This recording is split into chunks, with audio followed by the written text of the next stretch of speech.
Okay, hello again, everybody. We're back.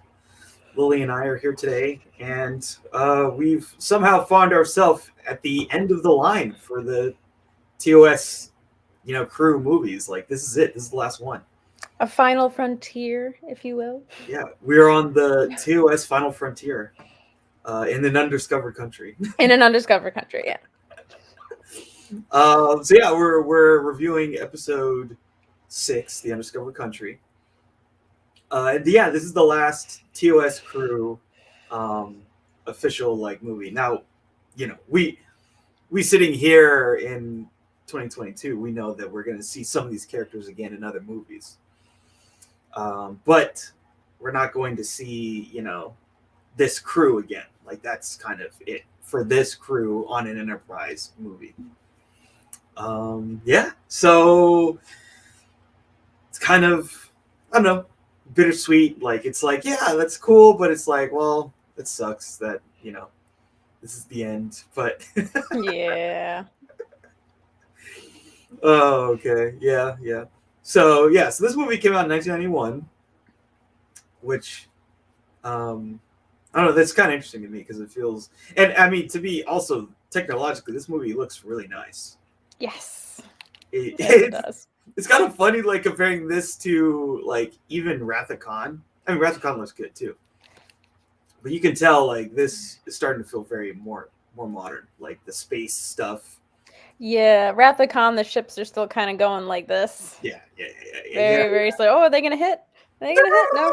Ah! By 4, by Voyage Home, they're you kind of see the Klingon ship that they've pirated, zooming around a little bit. You see more, not dimension necessarily, but it's getting there. It's getting there. And then by this movie, it's just like, oh, ships can actually maneuver. It's great. Yeah, they can maneuver and it looks really nice. We're starting to get into kind of like what the modern technology can do with these. And again, now they've got like 4 or 5 Star Trek shows, and this is a TV show, and it looks really nice. So, an abundance of wealth here. All right, so yeah, cool. Any thoughts on this film before we get into the plot? I love this film. I know some people have issues with 5 and 6. I certainly have issues with number 5. I love 6. It might be the one I've watched the most next to Wrath of Khan. Yeah.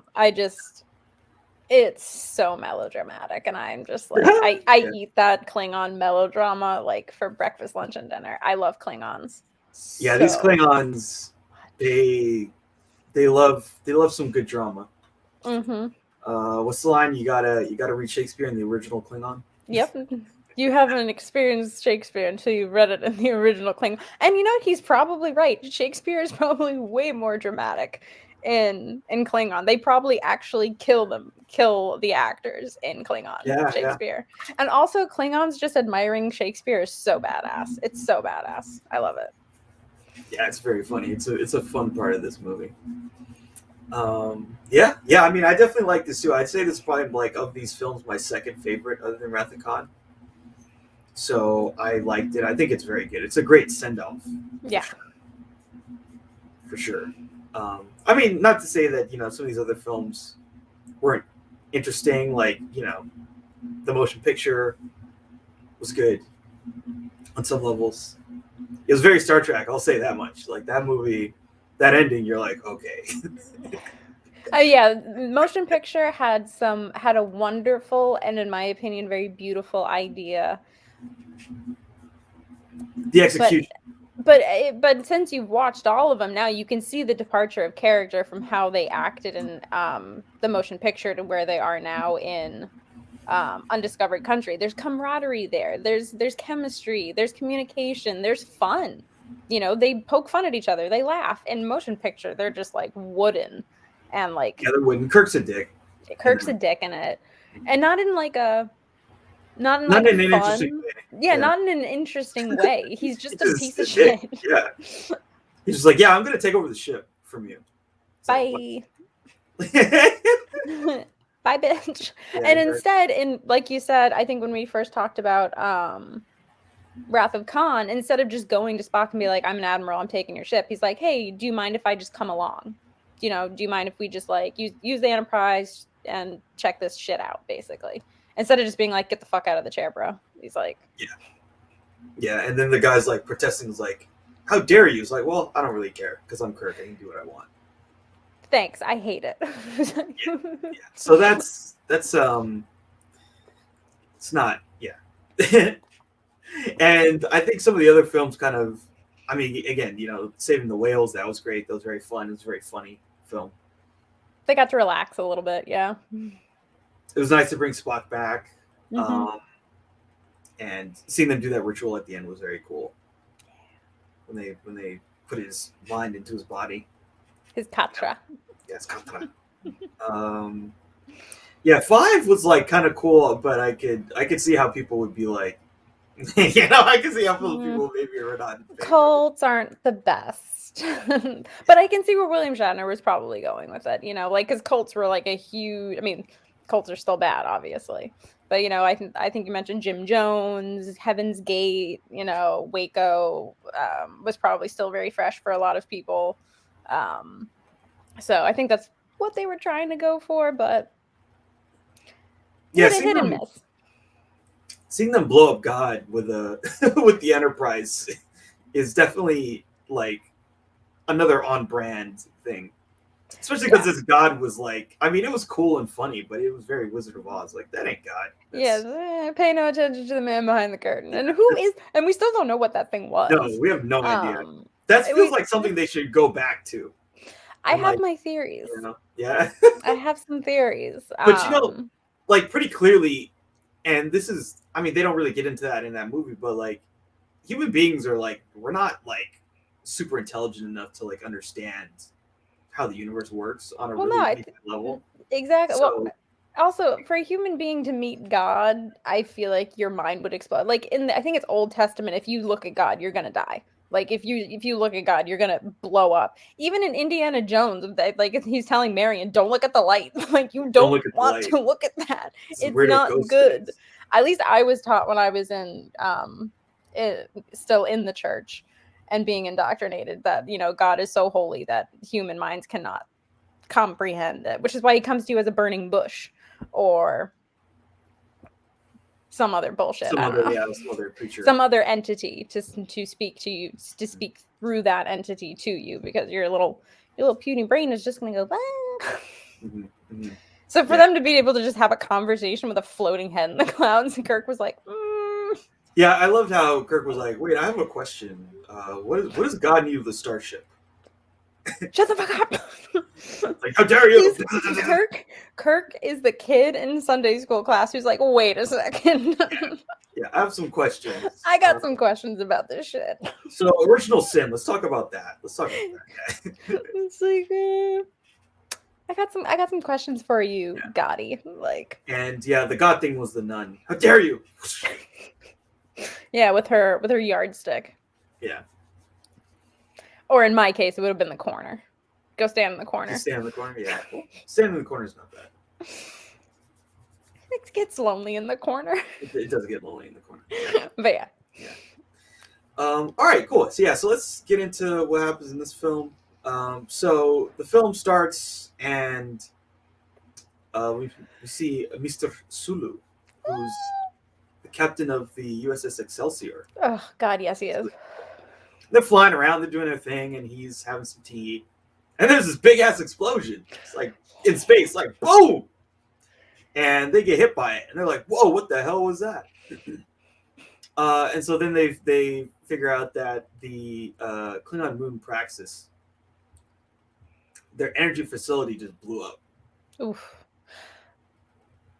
But then they're like, "Oh no, it's all fine. We don't need help. There's been an incident, but don't worry about it." It's very Chernobyl. Yeah. Because the Klingons and Romulans were always kind of like, they're not Soviets, but they're basically supposed to be Soviets. Basically what it is. It's very Chernobyl-esque, which had just happened, I think, probably a couple of years earlier. So yeah, they're like, no, it's fine. Everything's, they got a fire extinguisher. It's fine. Everything's okay. Yeah. Do not come and help us. We are fine. We are Please, fine. no. And then the guy just kills over and dies from. Yeah. So that's really bad. It's really bad. Not good.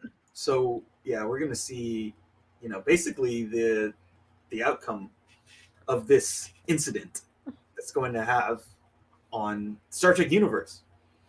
So then later on, we see Mr. Kirk and him and the crew are like, they're basically they're all about to retire. What, in like 3 months? I think is what they said.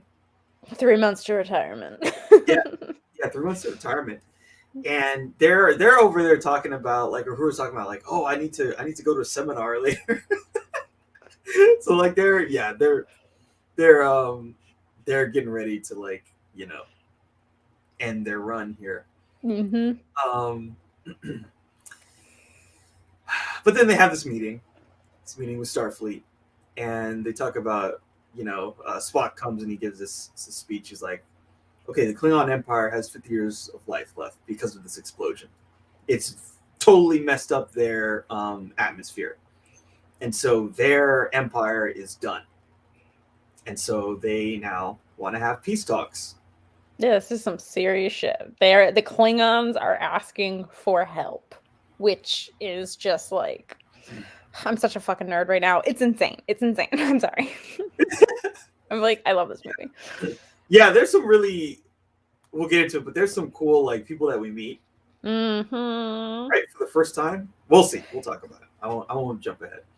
But Kirk's like, what the fuck? Like, I don't want to peace with the Klingons. What? Yeah, it's this movie does a really good way of, like, sometimes showing certain characters' true colors and why they are the way that they are, and how those opinions can sometimes potentially fracture other relationships that you may have. And it's very, very good. This is actually a highly political movie. This is a very political movie. And I love Star Trek politics. I know Star Trek politics better than actual politics, honestly, and that's really sad. Yeah. Yeah, so like this, it's almost, yeah. Well, actually, there's some very real life, like, allegories we could almost put. It would be like someone who just feels like, you can never trust the Russians, really, right? Like you're saying, it's. I feel like we're talking about this at a very strange time. You know what I mean? Like, this is just this is very weird that we're talking about. I actually feel kind of bad that I brought up Chernobyl. I'm not gonna lie, but it is very very relevant, actually. Yeah, no, seriously, yeah, it would be like you said, it's the Russians, right? It would be like if the Russians in 10 years were like, our country is done and we want peace. Then someone's like, you can never fucking trust the Russians because there was a Cold War and then they fucking invaded Ukraine and they did all this shit, so we can't trust them. I feel like a lot of people would feel that way. Yeah. A lot of people would feel that way. Then let them. Kirk literally says, "Let them die." Yeah. Cold ass motherfucking Kirk, who is all about saving people, says, "Then let them die." It's just like, babe, no, you're not about that life. No, it's crazy. Another Starfleet fleet, I don't know, commander or something like that, agrees with him, and he's like, yeah, we should like, now that we have them, we should basically use leverage to get a better deal with them, because we can win a war if there was a conflict with them. And Spock's just like, wait a minute, what's going on right now? Yeah. I thought we were all on the same page, bro. No problem.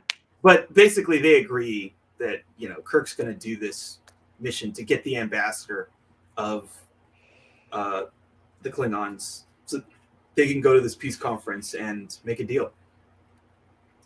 And later on, Spock says, oh, there's a Vulcan proverb, only Nixon could go to China, which is really great.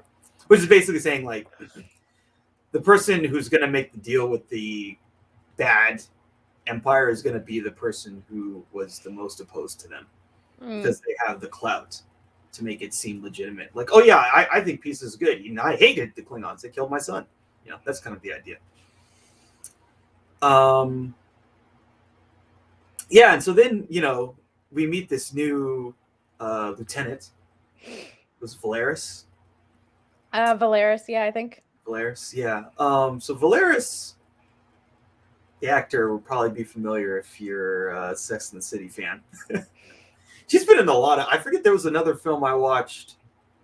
Okay, this was a really random film. I watched this film. I think it was from the '80s that she was in, and it was starring. Oh, I forget the guy's name. The guy who played the villain in Blade Runner. Rutger Hauer. Yeah, Rutger Hauer. Rutger Hauer was starring in this film. It was from the '80s, and it was about like it was like a creature feature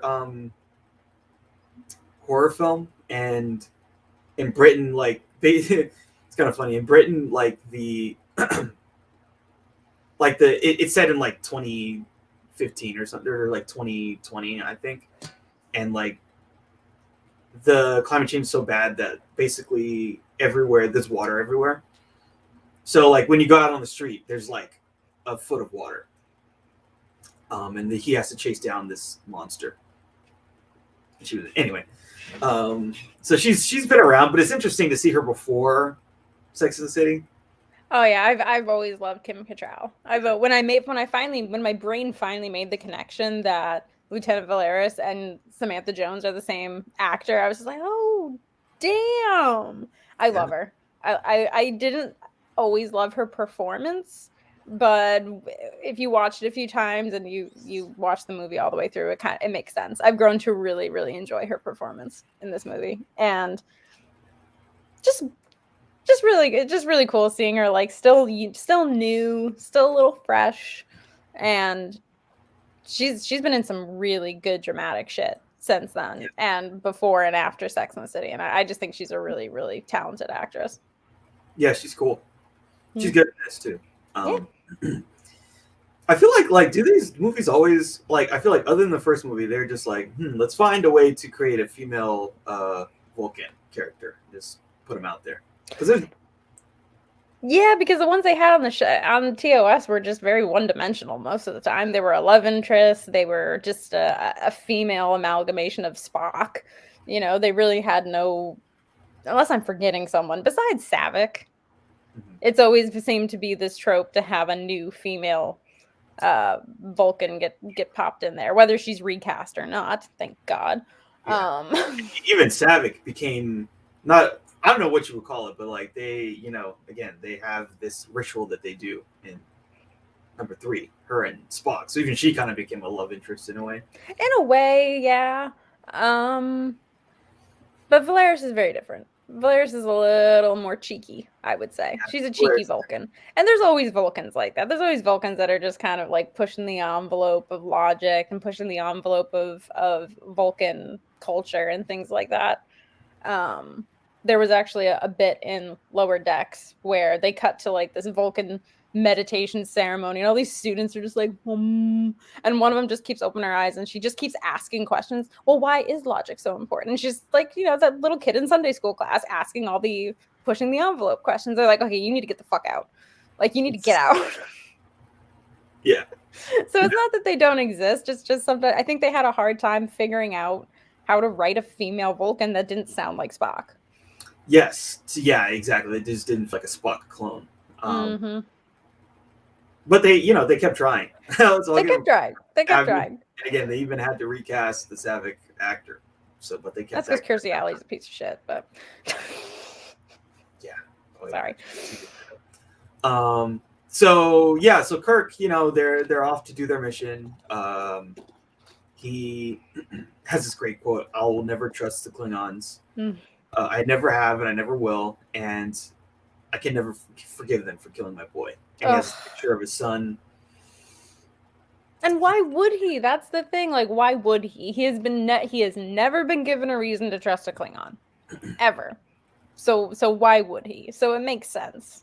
And then Christian Slater makes a little cameo in the shadows. Yeah, Christian Slater. Little baby Christian Slater. Yeah. Yeah, there's some cool stuff. So Spock tells Valeris basically that this is going to be his last mission and that she's going to replace him. They do the Vulcan stuff, some weird rituals, and he's like, yes. They drink something weird. I like later on. I think Kirk like he doesn't take a swig of it, but he's like about to, and then he smells like ooh, and he like puts it away. That was really funny. So yeah, they're kind of floating the idea that she's gonna be the next, second in command, basically. Mm-hmm. But again, we don't know at this point like who the next crew of people would be, or like what's the next phase of Star Trek. No idea. Exactly. That would be potentially an avenue. So yeah, they meet with the Klingons. The Klingons board the ship, and then they have dinner with them, which is funny. So they have Chancellor Gorkin and this guy. So Chang was like another general. General Chang, played by Christopher Plummer. Yeah. I love it. There's some really interesting stuff at this dinner. I really like. There's a scene like. Was it Chang asked Kirk if like, oh, would you be willing to give up Starfleet for peace? And Spock's like, well, yeah. So, like, yeah. How about this grog, huh? Yeah, he immediately intervenes into that conversation. I think Gorkin's daughter says something like Klingons prefer their food live or something. Yeah. Something super gross. Like the cultural differences are shown epically. Yeah. Like they're looking at the silverware like, what the fuck is this thing? Like, she talks about like human rights. The name itself is racist. I thought that was funny because I was like, okay, you're kind of fair about that. Like, maybe we should say species rights. Yeah, she's got a fair point, but man, she like that's the thing about Klingons. They freaking go there, and the thing is, like, Klingon women are highly. I personally wouldn't call it a sexist culture. Women are highly as valued as Klingon men. They are just as badass. They can be chancellors. They can do. I mean, unfortunately, it's very rare in Star Trek, but it has happened. But no, they're pretty badass. They speak their minds. They are not afraid. They are not afraid at all to tell you you're racist. No, she is not. That was really funny. Yeah, she's great. She's great. Oh man. But yeah, what's his name? The Chancellor. He's like all for peace. He's like, yeah. No, I like Gorkin. Yeah. We gotta have peace. It's difficult, but this is the future of this peace is the undiscovered country. But you can really tell from the beginning. It feels like Chang is very suspicious because like he kind of has this weird stare down with Kirk. I feel like Kirk is like the white whale of the Klingon. Yeah. Like every Klingon wants to kill Kirk. Oh yeah, every Klingon wants a piece of him. Every Klingon's just like, I've heard your name floating around a lot. Yeah. It's like I shit on Star Trek 2009, but there's one line that Nero has in it that I really, really like. And it's when he's fighting Kirk and he's like, I recognize your face from Earth's history, but that was another life. That piece of dialogue, honestly, I'm getting chilled right now. It's a very beautiful, it's not beautiful, but it's a very intense piece of dialogue. It's like a life I'm going to deprive you of. And yeah, it's the life I'm going to deprive you of. And it's just, you see this other life playing out in these movies. And just like, yeah, everybody wants a piece of Captain Kirk in the prime timeline. Everyone wants to take him down because we're sick of this guy's shit. Yeah, and his exploits are renowned. Yep, they're renowned. So, they're very known. And I mean, in the freaking previous movie, he made a Klingon captain apologize to him.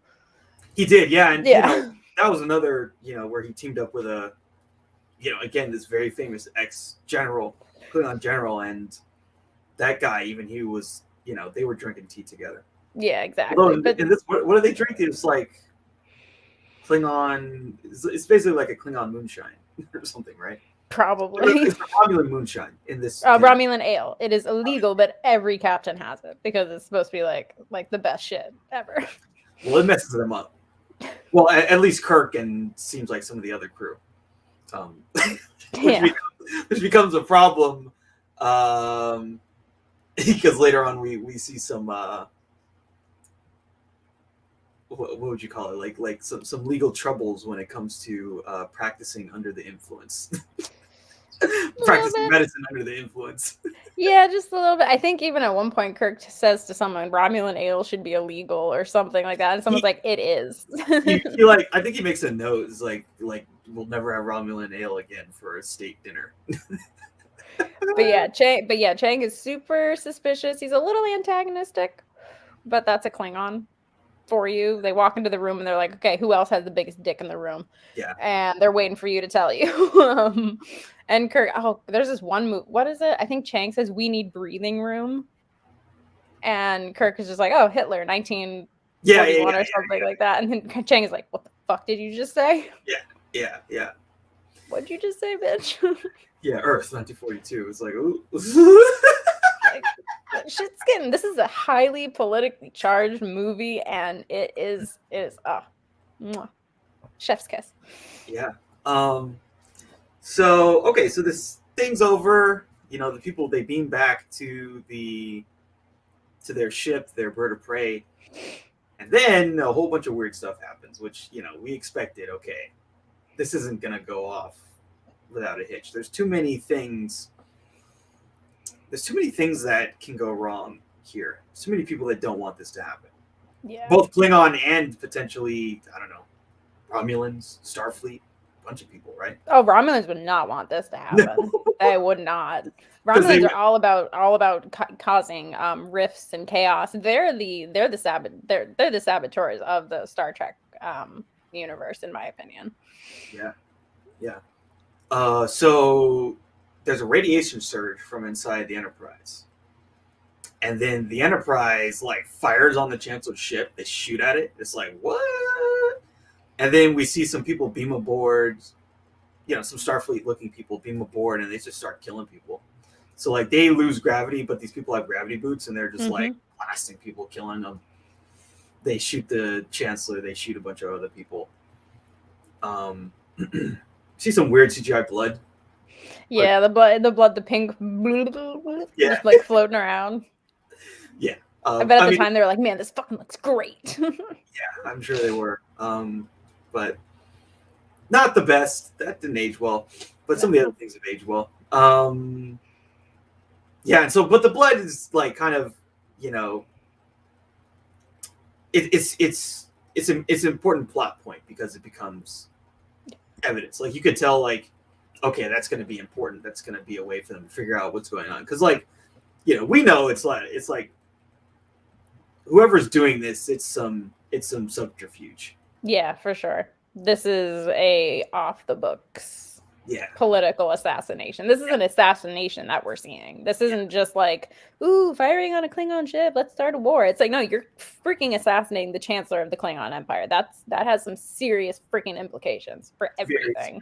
Very serious. And no one, it's like some deep state shit, whoever authorized. Oh, yeah.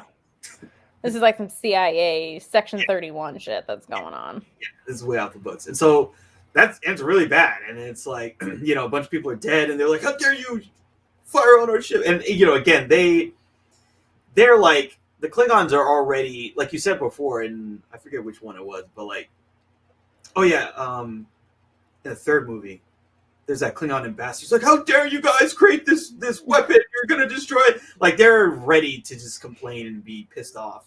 Mm-hmm. For sure. Be pissed off. So giving them any excuse is going to, because you know that this is not popular. Like, these peace talks are not popular with Klingons. Like, if you did a poll of Klingons, like 2% of Klingons support 60% of Klingons would rather die than make peace with the Starfleet. Exactly. There are just as many people who don't want this to happen and just as many who do. But one of them wants to pull a trigger, and it's very tense. It's incredibly tense. Yeah. And you kind of see at the dinner too that like Kirk doesn't hate Gorgon. You know, once he talks to him and actually sees him as more than just a Klingon, he's just like, oh, maybe this guy does actually want peace. Maybe, you know.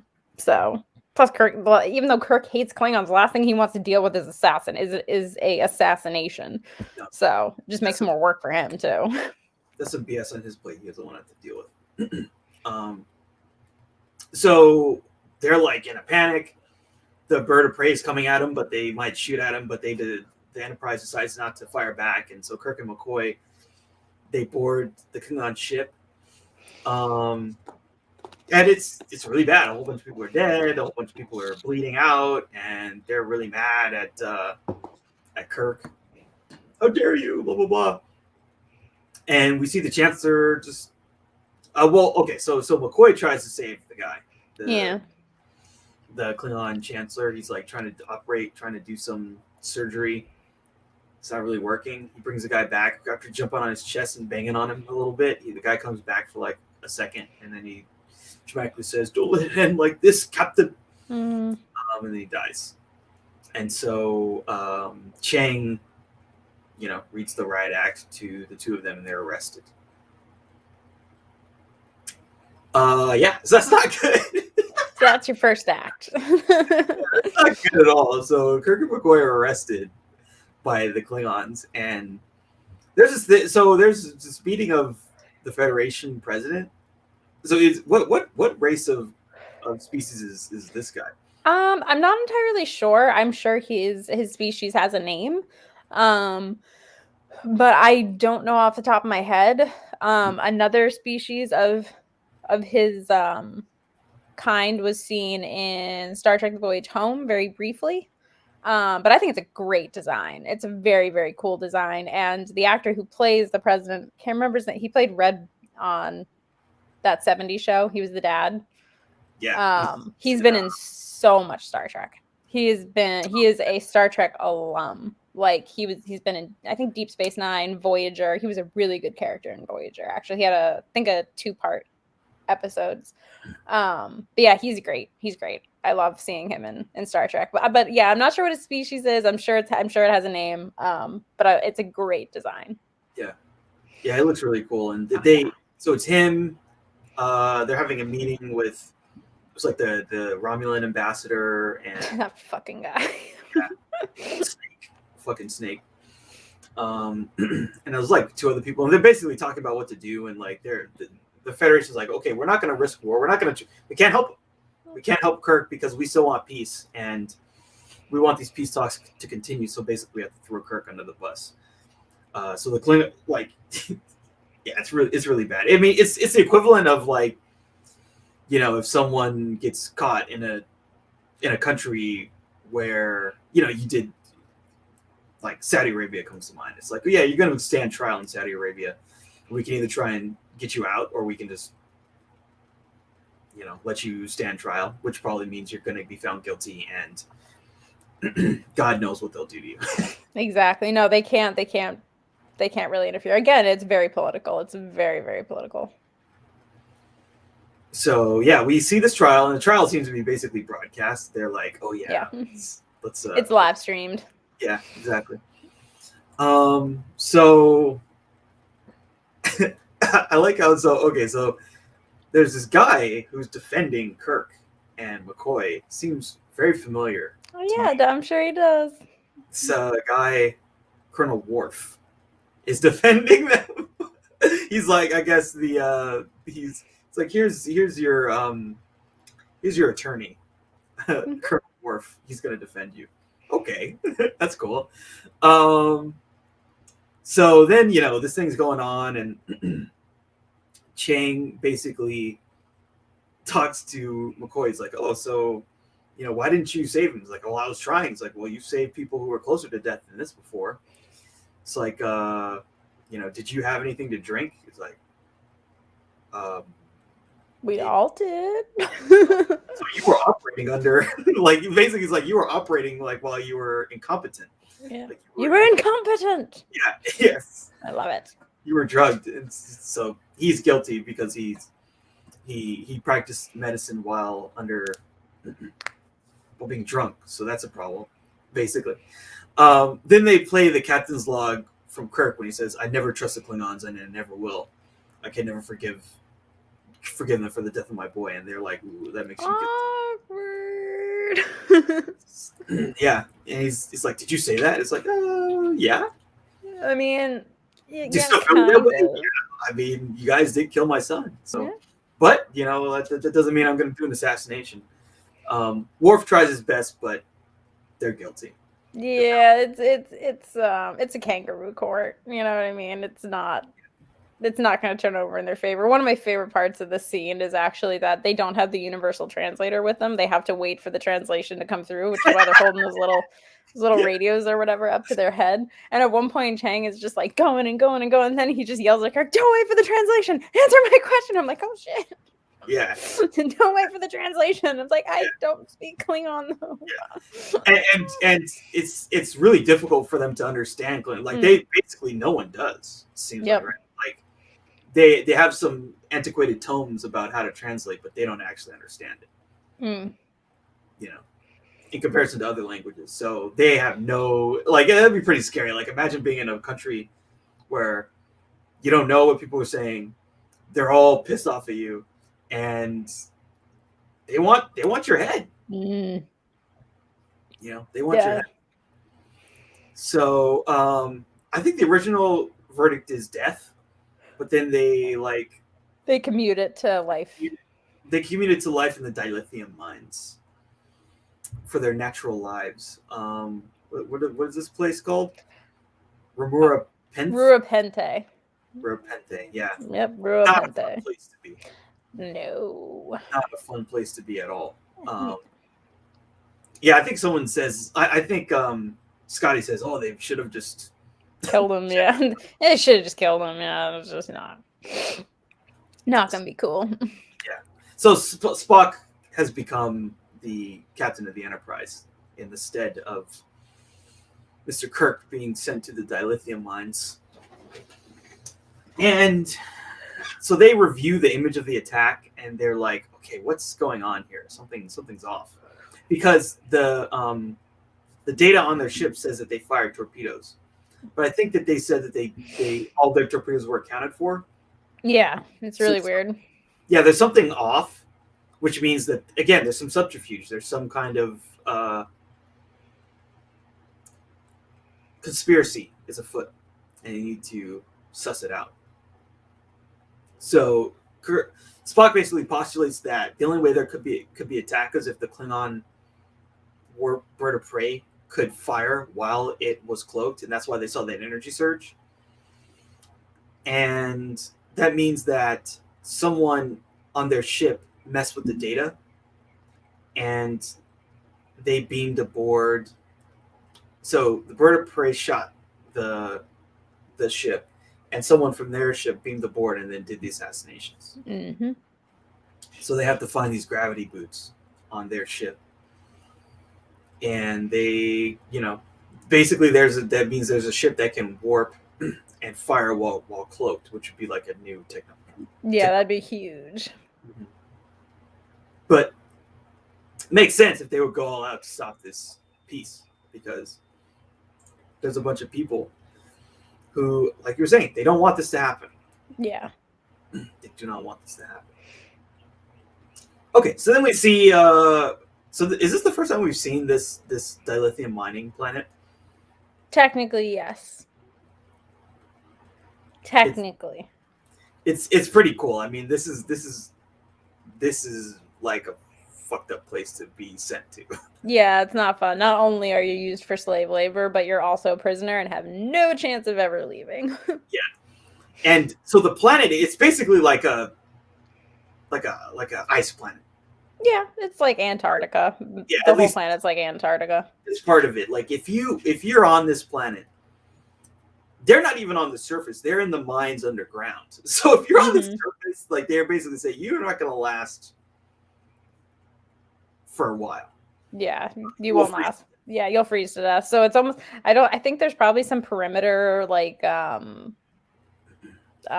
sirens or something to keep them in, but I feel like they're just like, yeah, if you get to the surface you're gonna die anyway, so we don't really care. They basically say like there's like a shield wall, yeah, that people can't communicate with them, but even if you escaped and got outside the shield wall, you were going to die. Yeah, you're gonna just freeze to death, and they don't give a shit. I think there's like a Klingon, almost drill sergeant type character who's Sure. basically giving them the business, and like, we don't give a shit about you. We don't care about you, and if you escape, you're gonna freeze. Exactly, get in the hole. If you don't do work, you're gonna freeze. If we don't like you, you're gonna freeze. So pretty much. get ready to die. Yeah. Pretty much. And that's another thing too. Kirk is going into a prison where he probably didn't send anybody there. Like the odds of him sending anyone to a Klingon prison are very slim. But they know who he is. He's got a freaking target on his back. Yeah. And that's probably what the Klingons, are banking on too. If he doesn't just die of exposure or, sickness or something, someone's just gonna kill him eventually. Yeah, totally. Yeah, because like one of the first scenes we see is Kirk gets into a fight, classic prison fight where the guy's like, "Hey, give me your shirt." He's like, "What?" Like, I don't understand. It's like, "Give me," basically the guy's like, "Give me your shirt." He starts trying to get into a fight with him. And we see this great scene later on where like he's legitimately like there's something that happens on the Enterprise where they're searching for what's going on, and Spock always sort of giving people more credit than they deserve. It's like, oh, I'm sure that McCoy and Kirk are right now. They're trying to find an escape plan. Oh yeah, the cut is great. Yeah, and he's in a fight with another creature, and they're like, yeah, kill him. I'm sure the captain is thinking of a way out right now. Bam. Yeah, he's getting his ass kicked. He's getting his ass kicked. Yeah. Oh yeah. Oh, that makeup. The makeup in these movies is great. Like the prosthetics, everything. I love it. It's great. Yeah. Then Kirk kicks this thing in the nuts. He didn't even know it. Well, I mean, it is a little, insensitive to assume everyone's, genitalia is in the same place for whatever reason. I don't know why you'd put it. I don't know why evolution would decide to put it near a joint. But it makes for a funny bit of dialogue. Yeah, I don't know why, but yeah, exactly. It was very funny.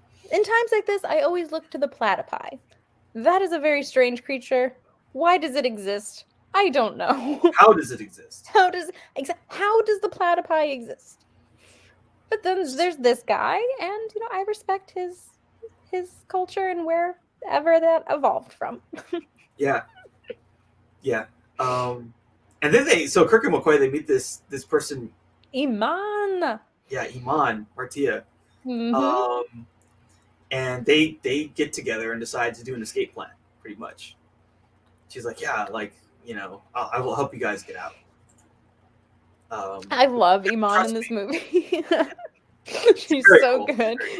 I love her eyes, like that they gave her contacts, and her hair is almost feather-like. It's almost bird-like, which is just like so strange. But she's so gorgeous and so cool in this movie. She's got her cigar the whole time. Yeah, she's got a cigar. Here, this will warm you up. Yeah, exactly. It's cool. She's cool. Yeah. And of course they make out, her and Kirk, of course, right? Of course he's gonna make out with Iman. like, oh, you're married to David Bowie?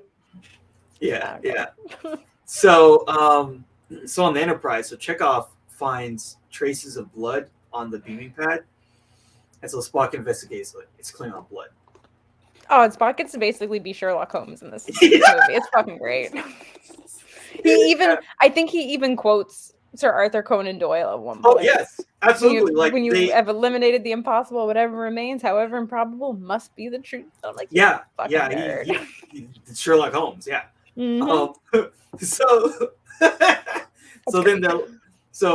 He's off to, which makes total sense that he would be right. That he would be investigating and shit. Yeah, it's like, of course, the super logical guy would be like logically deducing what happened in this scenario.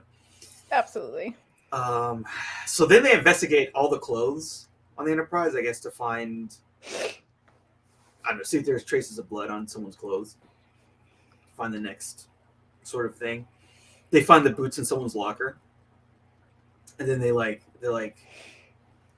bring the guy in. He's like, and they're basically like, "Oh, why'd you do it? Like, what?" He's like, "Oh, I didn't do it, Captain." And he's like an alien, and they're like, "There's no way he did it because his feet are like massive." I know, it's so cute. He's like, "Oh, my little toes." I'm already self-conscious, bro, around you weirdos with 5 toes. Yeah, I have this massive massive foot. And so like, okay, so something else is going on. We're gonna have to figure it out. Anyway, so meanwhile, Kirk and McCoy, they figure out that this person Imani is a shapeshifter. And like they're like, oh, what the fuck? So like I made out with that and turns into like this monster thing, and then turns into like a little kid to like escape through this little, I don't know, It's a little hole in the wall. Yeah. It's like a hole. So they're able to get out, but basically they need to get out and then immediately send a signal to the Enterprise, because otherwise they're going to freeze to death. Mm-hmm. They're going to die.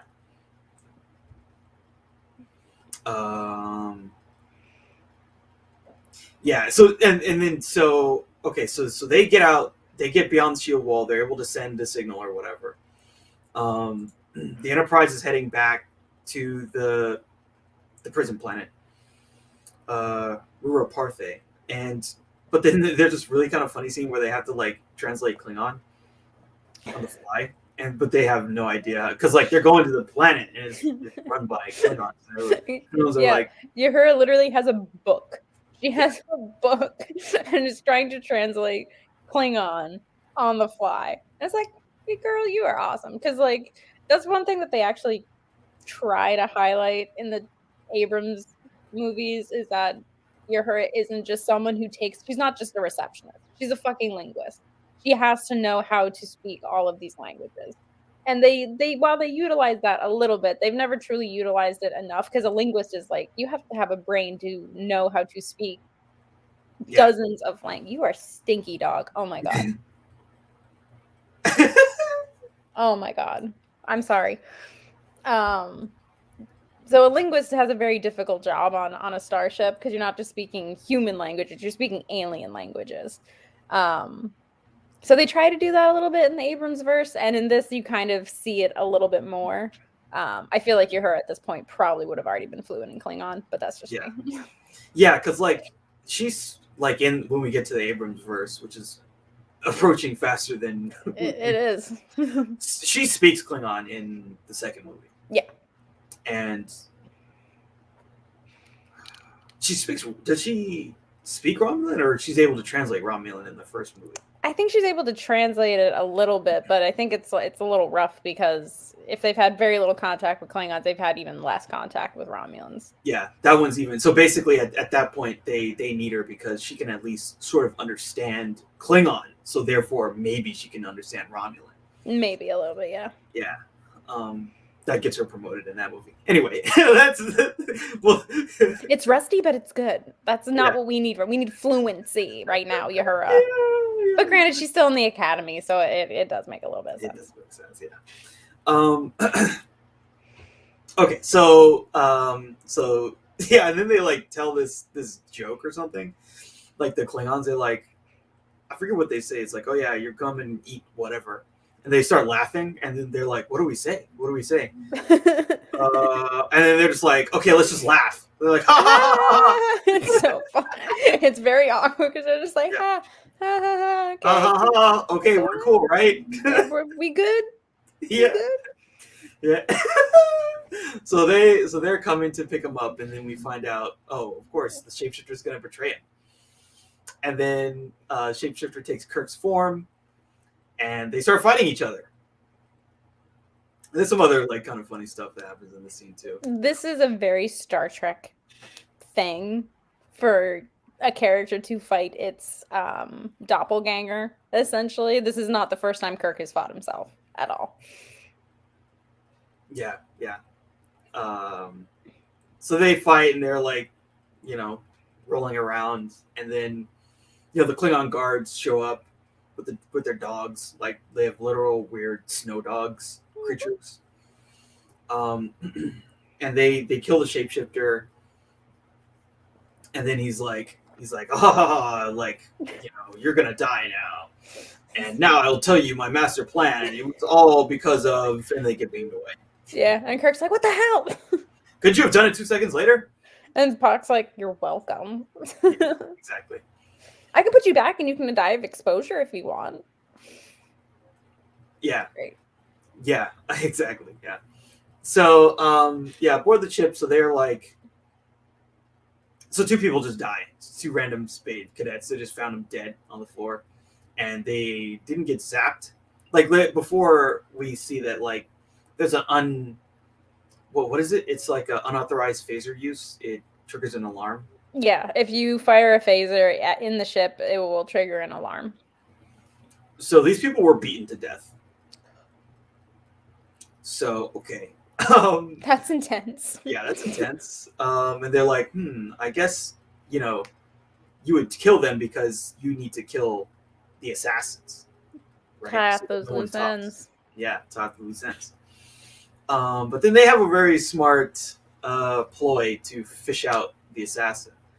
Basically, they broadcast this signal, which is like, oh yeah, the names of the two people, like they're recovering in the medical bay. Like the lights are out, and because they know the killer's gonna come to finish the person off. Yep. And so the lights are out. We see someone creeping in, and they like have a gun. See the shadow of a gun, and then they like pull back the thing, but instead of the person being there, a dead body, it's Spock. He's like, if you're logical, you have to shoot and kill me. And then they reveal it as Lieutenant Valeris. Gotcha, bitch. Yeah, and he's fucking pissed. Like yeah, he's pretty disappointed. She was like, she's like his protege, and he's like, what the fuck? You two, really, V? Come on.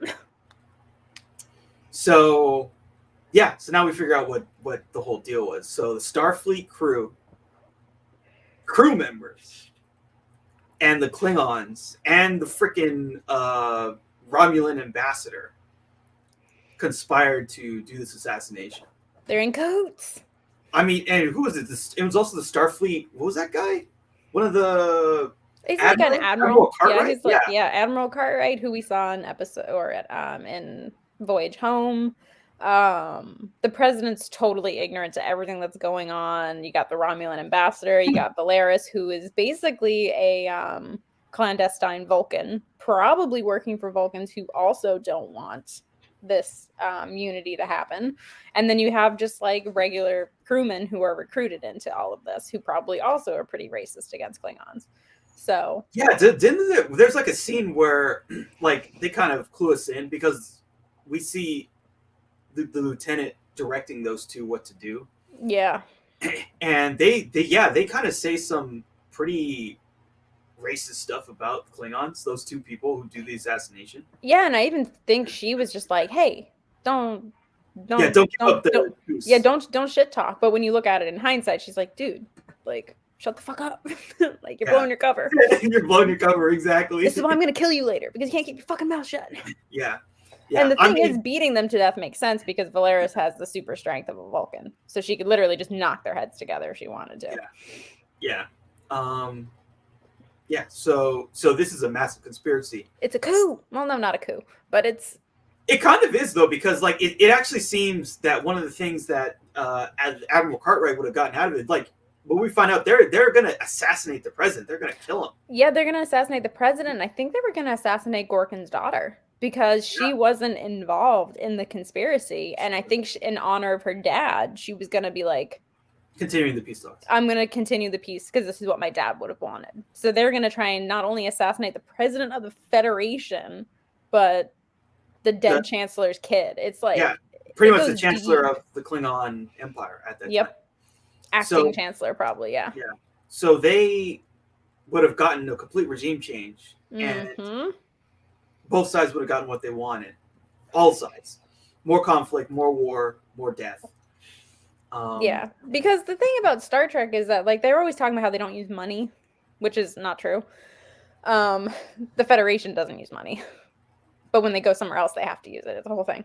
But they have resources. Resources are the big thing that will drive the Federation to create more war, because war creates, profit in a variety of different ways. It's like oil. Like dilithium is basically just oil for them. It runs their ships. They can't explore the galaxy and conquer more without dilithium. So So there's another peace conference that's being held, but they don't know where. So they, of course, in order to get all this information, Spock mind melds with Lieutenant Valeris, but she doesn't know where the peace conference is going to be. So they're kind of like, oh shit, what are we going to do? So then they FaceTime with Mr. Sulu, and Sulu helps them out. He gives them the location of the peace conference, and he's been helping them out throughout. Like there's like he's always kind of been close to them. And so yeah, he helps them out in this regard. Tells them where the peace conference is going to be, and he's also going to come to this place and give them backup, basically.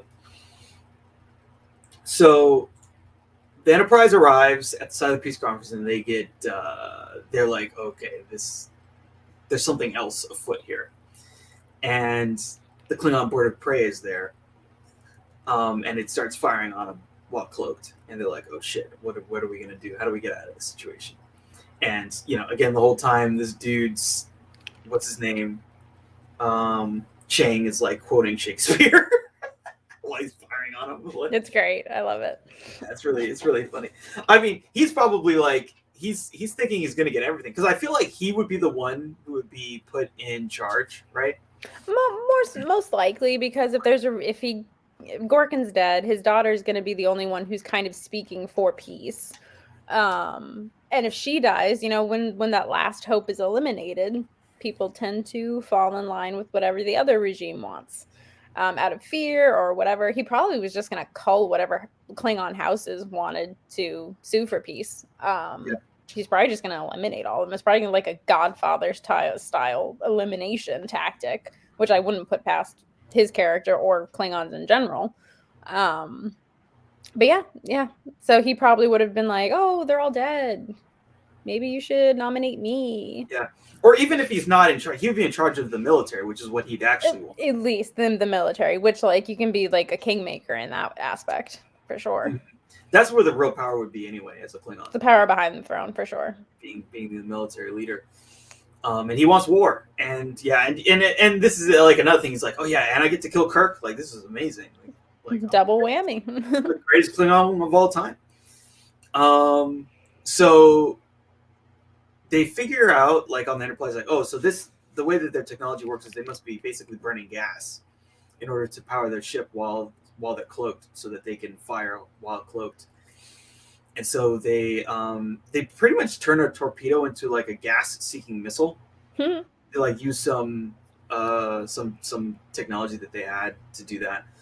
And so then they fire this torpedo. The torpedo finds the ship. It hits them, and then the Excelsior comes in, and the two of them finish off this bird of prey, blow them up. To be or not to be. Yeah. That's really great. That's a good way to die, right? Quoting Shakespeare. Yeah. Well, it's also Christopher Plummer. He's played Macbeth. He's done Hamlet. He's done it all at that point in his career. And he was actually, really funny, him and William Shatner had done theater together in Canada when they were both very young. Christopher Plummer got sick one night, and William Shatner was his understudy. And just, like, went on stage. Yeah, that's very cool. Yeah. So then Kirk and the crew, they beam to this peace conference, and they're trying to stop this assassination. And yeah, they're successful. So they stop this Klingon sniper, and they uncover the plot of like what's going on. There's this funny scene where like Cartwright sees Lieutenant, and he's like what's going on? Oh shit. He's like, oh, I'm going to get out of here. Yeah, and so it's like, ooh, we've been found out. And then Kirk's kind of like, give peace a chance. And then they're like, okay. And war, what is it good for, man? Exactly. Can't we all just give peace a chance? This is kind of very timely for us to watch this. Right? Very timely, yeah. Yeah, and that's basically it. So, like you said, this is a big deal, right? So that means that there will be peace. Yeah, this is another thing they talk about, peace in our time, right? Between the again, it's very poignant about that we're talking about this movie right now with all of the symbolism, and it's kind of poetic in a sad sort of way. Yeah, that we're still here. Yeah, I feel like to me that's like the one thing that's so interesting about like the time we're living in, or maybe it's just like the human condition in general. It's like that's what's so beautiful about Star Trek, right? It sort of postulates a time where the human race and just like the universe in general is like at a different point where a lot of these things are supposed to be kind of over. Yeah, and that's You the know? thing that I don't understand about people who are fans of Star Trek and say it was never political. I'm like, this whole movie is a Cold War political movie. This whole movie is an allegory or whatever to the Cold War and hoping for peace. And what would you do if if Russia or China or something like that economy collapses or something, or Korea, North Korea was just like, so we need help, Yeah, and it's like a global crisis. Are you just gonna be like, then let them die? And even Kirk ends up, like his whole arc in this movie is realizing, hey, I've been a little racist. And not even just a little racist. He's been racist. He's been the opposite of everything he's ever been. Like, and so that's why I don't get when people are just like, Star Trek's never been political. I'm like, are we watching the same show? they just don't get it. It's like it doesn't, or the X-Men. I don't know. X-Men's never been about social issues. It's like, Yeah, that's are like you rereading the same comics? Like, yeah, it's it's this, ridiculous. it's very The entire ridiculous. the entire conceit of X-Men is that they are a minority who is oppressed by Literally oppressed. yeah. They're Literally killed, oppressed. they're taken advantage of, they are experimented on. Like that's the whole thing about mutants. How Exactly. do they And react to that? exactly. And like there's an episode of TOS, I'm sure I've mentioned it before. It's called Balance of Terror. It's one of my favorite episodes. It's the first episode with Romulans, and you find that Romulans look exactly like Vulcans. And there's a helmsman who's like looks at the Vulcan and who looks at Spock and looks at the Romulan and is like, what the fuck? Romulans killed my family in the Romulan War and blah blah blah. Which is like, hey, dude, that sucks. I'm sure your family killed a lot of Romulans too, by the way. Yeah. And Kirk is just like, I have no room for your bigotry on my bridge. Get out. You're relieved of duty. But Star Trek's never been political. Yeah. Yeah. I mean, this has been there the whole time. The whole time. Exactly. Yeah, so this film ends with them basically they're flying off, and they say, "Oh, we need to take in the ship and decommission it." And Spock is like, if I were human, my response would be go to hell, but I'm not human. It's like, yeah, let's, you're right, Spock. Let's keep going. Let's stay out there even longer. And he says basically he's Peter Pan kind of shit's like third star from the right. Then straight on till morning. Like, okay. It's cute, It is good, yeah. And yeah, then it ends with the signatures of all the main cast's members, and that's it. That was it for the TOS movies. Wow, we've gone to the end. This film's really good. Yeah, this is definitely my second favorite film of this series of films. I think it goes. It's a really good send off. It's a very good send off. It's emotionally charged. It's melodramatic. You've got some really great political drama that's going on. I love political dramas. I love that shit. I don't understand half of what's going on most of the time, but I love the Jack Ryan movies. I love shit. I just watched Red October, but I love shit like this. I enjoy it. It's a great send off, and I feel like they knew it and were ready to just be like, yeah, everyone's a little bit more relaxed. There's no there's no more pressure. There's not going to be another movie. I think, well, if this came out in 91, then Next Gen was probably already into its second, maybe third season. And they were like, yeah, the torch has been passed. Yeah. Let it be, babe.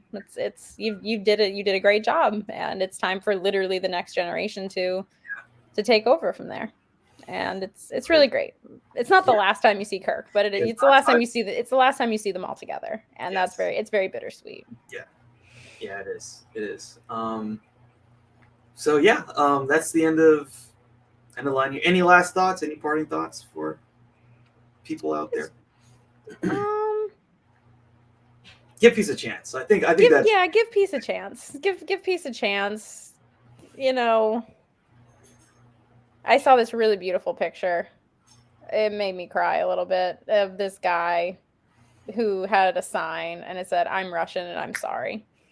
And I was just like, God, it hit me right here. Or, it's just not worth hating everyone. One leader does not make up the people. Yeah, 100%. I think that's the one thing that kind of, if there's one positive solace, is that people, the reaction is very different, I think, from people in this situation.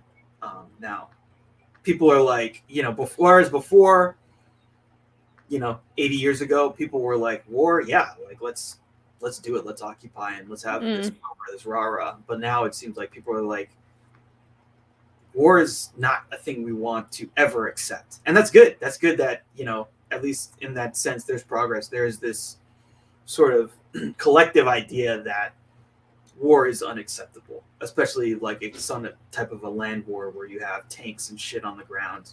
Literally, yeah. It's another picture I saw was an old man walking his dog, and there's just rubble everywhere. Yeah. Just fucking rubble. Just everywhere. He's walking his dog, and he's just like, he's an old man, and he's like, yeah, I've seen this before.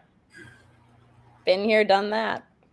And it's just, and it's kind of weird. I've been seeing other like tweets about this and stuff, like how my mother's great grandfather was from Ukraine, and the only reason we are here is because someone knocked on his door and said, "Get the fuck out." And I just I'm not Ukrainian. I'm an American. I have ties to it, but I couldn't tell you anything about Ukraine, like, because they didn't talk about it when they got here. Because if you talked about it, someone might tell you to get out.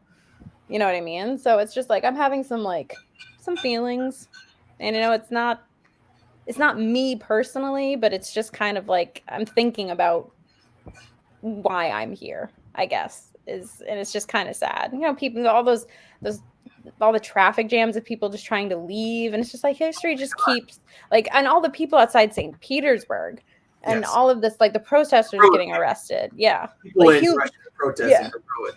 Exactly. It's like, we don't want war. Yeah. We don't want it. And it's just it's just a cycle. It just keeps going. It just keeps going. Yeah. Yeah. I mean, if Kirk could make peace with the Klingons, it's possible. It's possible, but maybe only within the realm of science fiction. Maybe that's where the fiction part comes in, and that's the sad part. But I keep hoping. Yeah, I keep hoping. Hope. That's all I can do. Well, I think that's where we should end it. Next time we're going to talk about generations. And we're into the new era of the next generation. Yes. Sorry. I had to say it. Yes. I had to say it. TNG, babe. TNG. Right. We're going into the 24th century. And maybe we're going to get a Star Trek 4 of the Abrams verse. Maybe, supposedly. I mean, they made an announcement. They made an announcement. That might get my ass into a theater. That might get my ass into a theater. Yeah, because I mean, they've been talking about that movie for a long time. They wanted to do the two Chris's movie that didn't work out. That didn't. Tarantino's thing didn't pan out. Although Tarantino said one thing on a podcast and then everyone lost their shit. He said one thing on a podcast, and I'm just like, calm down, calm down. But no, this guy, he did, WandaVision. He's worked, I think, with the guy who did Fargo, the TV series Fargo. He's got some credentials, and I really enjoyed WandaVision. So who knows? Yeah. So here's hoping. I mean, this is, if you like modern Star Trek, which unfortunately there's a lot of people who have some feelings that are not positive about it. But if you like it, this is a great time to be a fan of Star Trek because there's tons of content. And Paramount is putting in tons of money to make these shows and probably movies. So, I mean, you're getting what was it, 4 shows, 5 shows? We got Picard, which is only going to get one more season after season 2. So we got Picard, we got Prodigy, we got Lower Decks, we got Discovery. We're going to get Strange New Worlds. We might get a Starfleet Academy show. I wouldn't put it past them. And there's tons of other stuff. They've already proven that an original crew can work, depending on who you ask. That an original crew can work and does work, in my opinion. So there's nowhere else to go but up, honestly. And it's a great time to be a Star Trek fan, as you said. We're getting so much new Star Trek, and eventually one of them's gonna be bad. the statistically speaking, one of them's not gonna be great. Yeah. But even then, I'm just kind of like, okay, it's fine. I'm just happy I'm getting new Star Trek for the first time in a long, long time. Exactly. Well, all right. So we'll see you guys again when we talk about Generations. Until then, take care, and may the force be with you. Live long and prosper.